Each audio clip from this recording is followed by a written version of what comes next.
Hello students, now we discuss power series solution of a differential equation. अब हम किसी भी differential equation का power series solution निकालना सीखेंगे।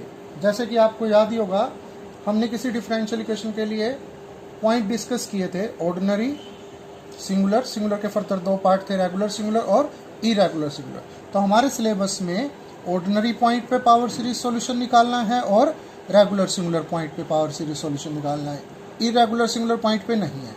मैं आपको एक शॉर्टकट बता देता हूँ क्वेश्चन करने का, सॉल्यूशन निकालने का। कैसे पता करें कि ऑर्डिनरी पॉइंट है या रेगुलर सिंगुलर पॉइंट है? बड़ा सिंपल है, ये P0x है, इसके अंदर आप वो पॉइंट पुट करके देखिए।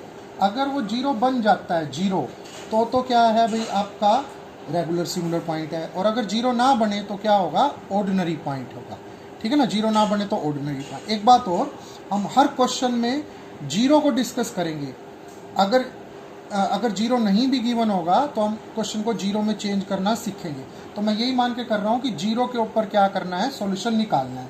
और जब आप पहले किसको डिस्कस कर रहे हैं, ऑर्डिनरी पॉइंट को। एक थ्योरम है आपके सिलेबस में विदाउट प्रूफ कि अगर जीरो ऑर्डिनरी पॉइंट है तो y equal to a0 plus a1x plus a2x² plus a3x³ so on ये इस डिफरेंशियल इक्वेशन का क्या होगा, पावर सीरीज सॉल्यूशन होगा। Power series solution without proof है।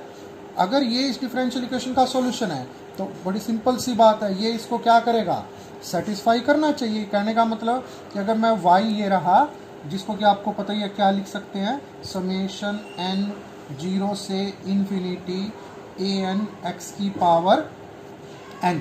अगर ये सॉल्यूशन है तो डेफिनेटली ये इस डिफरेंशियल इक्वेशन को क्या करे, सेटिस्फाई करे। कहने का मतलब ये तो रहा आपका y, इसका डेरिवेटिव करके देखे तो a1 plus 2a2x plus 3a3x² सोन। पहले भी हमने लिखा इसको ऐसे, पुट कर लिया an x की पावर n-1। और ऐसे ही अगर मैं डबल डेरिवेटिव निकाल लूँ तो वो क्या आएगा, आपको पता ही है, वो होगा summation n to n into n-1 x की पावर n-। अगर ये सॉल्यूशन है तो डेफिनेटली ये इस इक्वेशन को क्या करेगा, सेटिस्फाई। तो y की जगह तो ये, dy बाई dx की जगह ये, और d2y बाई dx की जगह अगर हम पुट करें तो क्या आना चाहिए, जीरो आना चाहिए। तो मेथड क्या है, y की जगह ये पुट करेंगे, dy बाई dx की जगह पुट करेंगे, d2y बाई dx² की जगह पुट करेंगे। अब तीनों ही क्या हैं, पॉलिनोमियल है। अब उनको ऐड करना है, तो आपको पता ही है ऐड करने के लिए सबसे पहले क्या करना होगा, पावर सेम बनानी होगी। फिर पावर सेम बनाएंगे, फिर दूसरे नंबर पे समेशन सेम करेंगे। और फिर एक चीज़ आपको पहले से ही आती है कि दो पॉलिनोमियल इक्वल कब होते हैं, जब उनके लाइक कोफिशिएंट डिग्री सेम हो और लाइक कोफिशिएंट क्या हो, सेम हो।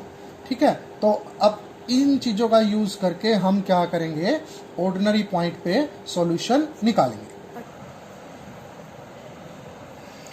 Now we discuss question number 4 of exercise.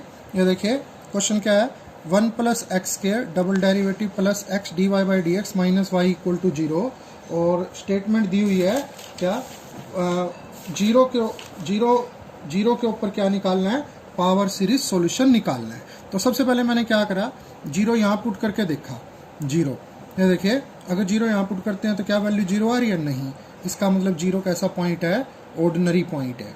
अब थ्योरम क्या कहती है, अगर जीरो ऑर्डिनरी पॉइंट है तो y equal to a0 plus a1x a2x² a3x³ a4x4 so on क्या मान लिया मैंने, सॉल्यूशन मान लिया डिफरेंशियल इक्वेशन का। इसको लिख लिया, डेरिवेटिव कर लिया, a1 2 a2 प्लस 3 इसको लिख लिया, डबल डेरिवेटिव कर लिया, इन तीनों को लिख लिया। अब क्योंकि ये सॉल्यूशन है तो डेफिनेटली इस इक्वेशन को क्या करेगा, सेटिस्फाई करेगा। अब थोड़ा ध्यान से देखिए क्या करा, 1 प्लस x² डबल डेरिवेटिव की जगह डबल डेरिवेटिव की वैल्यू रख ली, x इंटू फर्स्ट डेरिवेटिव की जगह फर्स्ट डेरिवेटिव की वैल्यू रख ली, और y की जगह y की वैल्यू रख ली। अब सबसे पहले हम क्या कर रहे हैं, ब्रैकेट खोल रहे हैं। देखिए 1 into this summation as it is आ गया, x² इंटू दिस, ये देखो दो पावर ये रही और x की n-2 पावर ये रही, तो पावर कितनी होगी, x की पावर n हो गई। ये x अंदर मल्टीप्लाई हो गया, कितनी पावर बन गई, x की पावर n बन गई। और ये एज इट इज़। अब आप देखिए, अब हम क्या करेंगे, यहाँ पे कितनी पावर x की, देखो x की पावर n, x की पावर n, x की पावर n, लेकिन इसमें x की पावर कितनी है, n-2। तो सबसे पहला काम हमारा ये होगा कि पावर सेम बनाएंगे। वो हमने पहले भी सीखा था सेकंड एक्सरसाइज में, कैसे n-2 को n बनाना है। तो मैंने क्या करा, n-2 की जगह पर क्या पुट कर लिया, m। अब देखिए n कहाँ से स्टार्ट हो रहा है, 2 से, तो अगर n की वैल्यू 2 है तो m की वैल्यू कितनी आ गई, m की वैल्यू 0 आ गई। इन्फिनिटी पे इन्फिनिटी, n की जगह क्या पुट कर दिया, यहाँ से निकाल के देखो, m+2, m+1, am+2, x की पावर m। बाकियों में कोई चेंज नहीं करना, सिर्फ किस में चेंज करा है, फर्स्ट समेशन में चेंज करा। और एक्चुअल में आपको पता ही है कि कोई चेंज नहीं करा, चाहे इसको एक्सपेंड करके देख लो, चाहे इसको एक्सपेंड करके देख लो, दोनों क्या आएंगे, सेम। अगर कोई चेंज है ही नहीं तो मैंने क्या करा, m की जगह वापस क्या लिख लिया, n लिख लिया। मतलब फर्स्ट समेशन में वैसे भी काउंटर कुछ भी हो सकता है, तो मैंने m की जगह क्या लिख लिया है, n लिख लिया। बाकी सारा कुछ सेम टू सेम है। उसके बाद अब हम क्या करते हैं, अब हम समेशन सेम बनाते हैं सबका समेशन।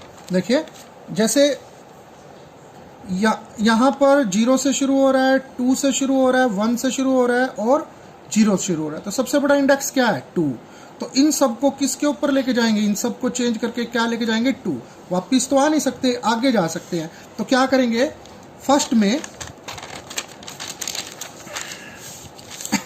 जैसे देखिए इसमें n को 0 पुट कर लिया, n को 0, क्या बनता है, 2a2। यहाँ लिख लिया 2a2, 2a2 लिख लिया। फिर 1 पुट करेंगे, 1 पुट करेंगे इसके अंदर, और देखो जैसे इसमें 1 रख लिया, क्या आ गया, 3 × 2 6 और a3x। 0 रख लिया, 1 रख लिया, तब ये समेशन कहाँ आ गया, 2 पे। तो इसकी दो टर्म खोल दिया, यानी कि n = 0 और n = 1। दो टर्म खोल दिया इसकी, n = 0 और n = 1। तो ये समेशन कहाँ पर आ गया है, 2 पर आ गया है। नेक्स्ट समेशन हमारा किस पर था, 2 पर ही था। नेक्स्ट समेशन हमारा 1 पर था, तो मैंने उसका 1 खोल लिया और 2 पर चला गया। और नेक्स्ट समेशन हमारा 0 पर था, तो मैंने उसकी दो टर्म खोल ली, 0 और 1, और वो कहाँ पर आ गया, 2। एक टर्म क्या होगी, कैंसिल होगी। ठीक है।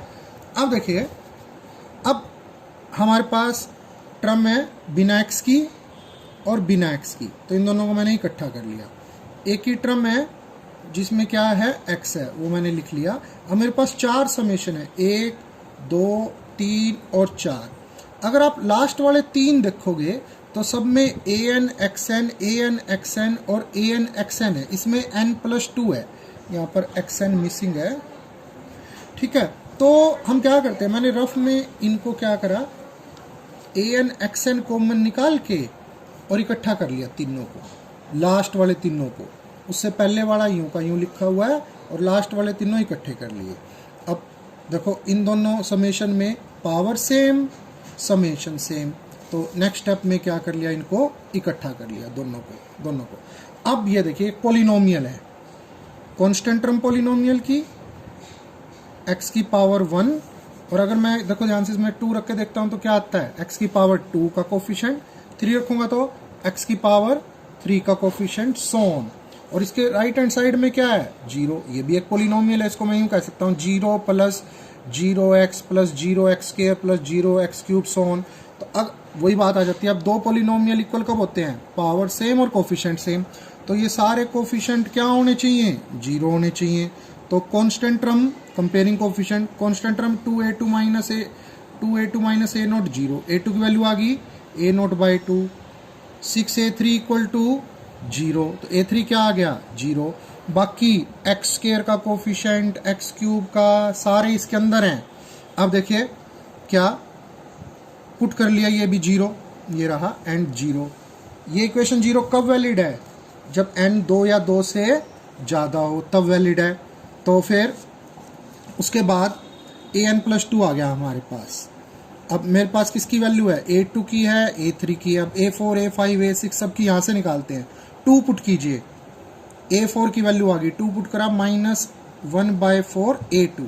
a2 की हमारे पास पहले से वैल्यू थी a0/2, पुट कर ली तो वैल्यू आ गई -a0/8। फिर पुट करा 3 पुट करता हूं तो A5 की वैल्यू आ जाती है। A5 की वैल्यू क्या आ गई, -2/5 और A3, लेकिन A3 की वैल्यू क्या थी हमारे पास, 0, तो 0। ऐसे पुट करके मैंने क्या कर ली, वैल्यू निकाल ली, कुछ वैल्यू A4, A5, A6 और A7 की। अब देखिए हमारे पास वैल्यू थी A4, A5, A6, A7 की वैल्यू निकाल ली। ऐसे आपकी मर्जी है कितनी वैल्यू निकाल सकते हो। अब आपको याद होगा हमने ये सॉल्यूशन मानना था बिल्कुल शुरू में, A0 + A1x + A2x ² x³ A4 so on. तो अगर मैं ये वैल्यू इसमें रखूं, A0 की तो है नहीं, A0 तो यूं का यूं, A1 की भी नहीं है, A2 की वैल्यू रख दी, माइनस का A0/A2 की वैल्यू रख दी, नहीं सॉरी A2 की वैल्यू कहाँ है, ये A2 की वैल्यू है A0/2, A0/2 वैल्यू रख दी, ठीक है। A3 की वैल्यू 0 थी, 0 पुट कर दी, इक्वेशन नंबर 2 में पुट करनी है मतलब। फिर A4 की वैल्यू रख दी, A5, A6 सब की वैल्यू रख दी। अब आप देखोगे 2 टाइप की टर्म बचेंगी, एक तो वो जिनमें A0 है, या कुछ वो बचेंगी जिनमें A1 है। तो A0 वाली सारी अलग कर ली और A1 वाली सारी अलग। बाई चांस इस क्वेश्चन में सिर्फ A1 की एक ही टर्म बची है x, अदरवाइज ऐसे भी हो सकता है बहुत सारी टर्म A0 के साथ और बहुत सारी टर्म A1, और ये दोनों आपके लास्ट में क्या होंगे, सॉल्यूशन।